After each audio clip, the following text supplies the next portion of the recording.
Ok. Donc, nous sommes en cercle. Femme enceinte, jeune maman. Et Zinka, tu partageais que tu t'es réveillée avec un rêve, une pensée qui disait ah, je vais être maman. Et tout ce que ça peut générer, en fait, cette pensée.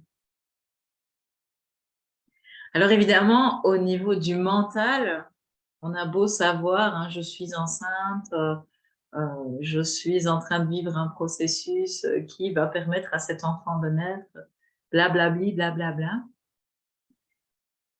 Il y a quelque chose en nous qui est au-delà de tout ça et qui ne s'identifie pas à cette forme corps, et puis à cette forme de bébé qui grandit ici. Okay. Donc la pensée vient dire waouh, il y a quelque chose d'important qui se passe. Et quelque part, c'est un garde-fou parce que c'est nécessaire d'avoir cette pensée-là, de conscientiser ah oui, c'est vraiment ça qui est en train de se passer. Cette vie, cette expérimentation, elle va changer. Elle va diamétralement changer. C'est une initiation profonde. Il y a un avant et un après premier enfant. C'est clair. Mais c'est juste l'apparence de la vie qui change. Parce qu'en fait, ce que nous sommes ne change pas. Il n'a jamais changé. Et je pense que vous pouvez l'expérimenter quand vous êtes juste présent dans cette ouverture. Il n'y a rien de différent quand vous aviez 3 ans, 9 ans ou maintenant.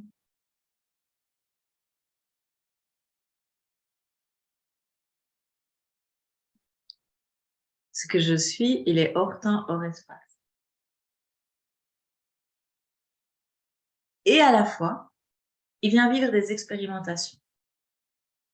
Ici, pour vous, actuellement, l'expérimentation, c'est être enceinte, avoir un enfant, découvrir la parentalité, blablabla, blablabla. Ok? Mais ce que je suis, dans le fond, ne bouge pas.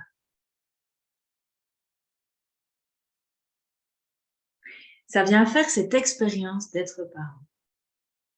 Ok, c'est ça qui se propose. Donc, je vais avoir comme un rôle qui se dessine parce que dans le quotidien, je vais me retrouver avec un enfant dont je dois m'occuper, hein, ou des enfants dont je dois m'occuper. Bah oui, c'est ça qui me proposait. Hein. On va pas dire non, mais il n'y a rien qui se passe, il n'y a jamais rien qui s'est passé. Bon, pour toi qui a un bébé, là, si je te dis il n'y a rien qui se passe, tu vas me dire non, mais tu te fous de moi ou quoi? Je ne dors pas, j'ai un bébé tout le temps dans les bras.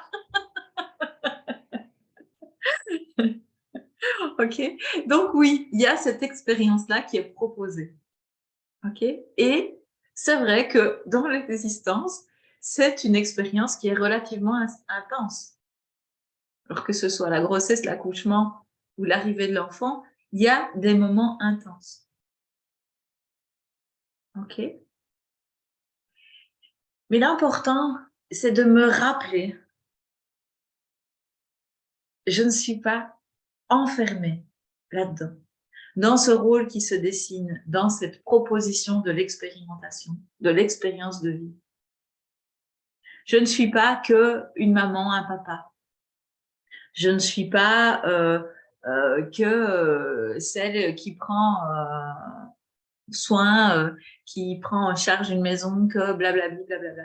C'est tout ce qui enferme, en fait, tout ce qui nous met dans des cases, qui nous limite et qui crée la souffrance.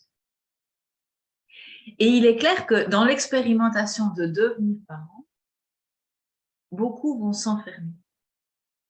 Et vous savez, comme moi, dans l'accompagnement, je suis très attentive à ce qu'il n'y ait pas de concepts qui viennent de « il faut faire comme ça ou comme ça ».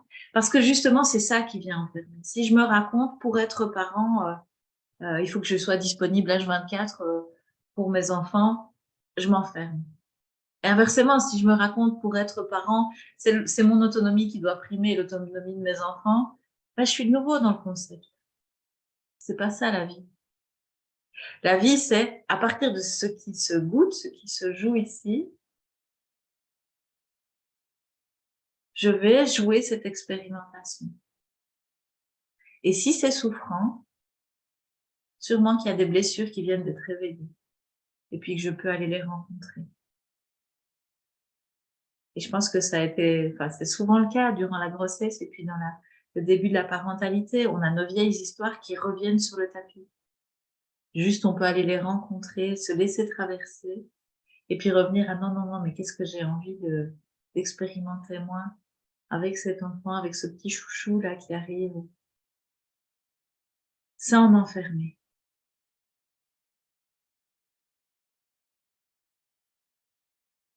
Ce que j'observe souvent chez des parents, c'est qu'ils vont me dire, et je peux me mettre vraiment en compte dedans, alors de moins en moins, parce que mes enfants grandissent aussi, mais c'est de se dire, ah, j'aimerais faire ça. Ah, ça, c'est un truc qui me ferait vraiment du bien. Et parfois, c'est aussi simple que prendre un bain, hein, ou aller me promener en nature. Enfin, je veux dire, pas grand-chose, quoi. Et puis, eh ben, on va être repris dans le décours des choses à faire, et puis on va oublier, on va se perdre, et puis on va remettre le bain 2 semaines plus tard. Si je vous dis ça, qu'est-ce que ça fait en vous, sérieux? C'est quand même dingue, non? Pourquoi? Parce qu'il faut donner des biberons ou allaiter ou laver, faire du linge ou je sais pas quoi? Tu vas pas prendre ton bain ou aller en forêt? Tu vas déposer ça à 2 semaines plus tard? Ouh! Ouh! Pourquoi remettre ce qui te fait du bien à plus tard? Si tu es ta priorité, eh bien naturellement, tu vas pouvoir prendre soin de tes enfants. Parce que c'est ça le début de vie, c'est qu'on prend soin, qu'on donne énormément d'énergie. Mais pour pouvoir donner cette énergie-là, c'est important d'avoir justement des zones de reliance comme ici, des zones où on va se nourrir. Je crois qu'actuellement, dans ce qu'on vit, dans la parentalité, c'est le message le plus important. À quel moment tu t'es oublié? À quel moment tu t'es perdu?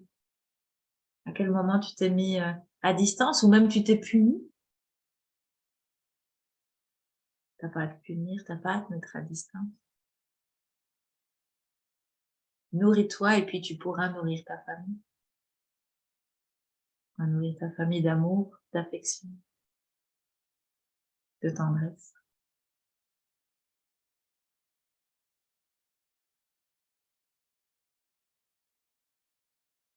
Alors je clôture cette vidéo et puis on poursuit un cercle. À bientôt.